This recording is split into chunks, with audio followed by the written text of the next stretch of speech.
Hello viewers, আসসালামু আলাইকুম। আমি আপনাদেরকে রাশা মালচিং পেপার দেখাচ্ছি। এটা রাশা মালচিং পেপার আমাদের একটা গোডাউন, এটা একটা ছোটো গোডাউন। আমাদের আরেকটা গোডাউন আছে। আমরা রাশা মালচিং পেপারটা সারা বাংলাদেশে খুচরা এবং পাইকারি বিক্রি করে থাকি। তো আপনাদেরকে আমি এখন যে রাশা মালচিং পেপারটা দেখাচ্ছি সেটা হলো কানাডা থেকে আমদানি করা। মেটেরিয়ালসটা কানাডা থেকে আসছে এবং 100% ভার্জিন মেটেরিয়ালস দিয়ে তৈরি করা হয়েছে এটা। এবং এটা প্যাকেটের গায়ে লেখা আছে। আপনারা যখন মালচিং পেপারটা নেবেন তখন সম্পূর্ণটাই লেখা আছে, কারণ মিথ্যা কথা বললে তো হবে না, এটা কাগজের মধ্যে লেখা আছে। তো আমি এটা আপনাকে দেখাচ্ছি যে রাশা মালচিং পেপারটা কানাডিয়ান মেটেরিয়ালস এবং 100% ভার্জিন মেটেরিয়ালস দিয়ে যে তৈরি, সেটা আপনারা বুঝবেন কীভাবে। তো সেটা বোঝার জন্য আমি এখন ভিডিওটা দেখাচ্ছি।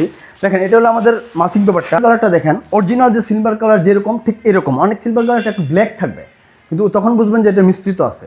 দেখেন, আমাদের মালচিং পেপারটা একদম অরিজিনাল যে সিলভার কালারটা, এই সিলভার কালারটা এটার ভিতরে আছে। ঠিক আছে, দেখাই যে লম্বাটা অনেকে বলে যে স্টিচ কীরকম হয়। দেখেন আমাদের এটার ইয়েটা, এই যে এখান থেকে আমি টান দিচ্ছি, এই যে দেখেন, এই যে দেখেন, আপনি যত টান দিবেন ততই লম্বা হবে, আরও টান দিলে আরও লম্বা হবে।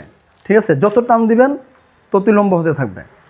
এই যে দেখেন মালচিং পেপার, এখান থেকে টান দিছে এখানে, মানে 3 গুণ 4 গুণ লম্বা হয়। কিন্তু আরেকটা কথা মনে রাখবেন, মালচিং পেপার লম্বা হবে সব ঠিক আছে, কিন্তু এটা যেমন 25 মাইক্রনের মালচিং পেপার, আপনি যখন এটা টান দিবেন তখন পেপারটা কিন্তু পাতলা হবে। আর পাতলা হওয়া মানে আপনি মালচিং পেপারের ব্যবহারের লাস্টিংটা কমে যাবে।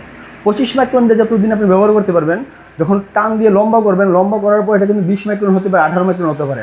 তখন কিন্তু 25 মাইক্রনের যে ব্যবহারটা, সেটা কিন্তু 18 মাইক্রনের 20 মাইক্রনে হবে না।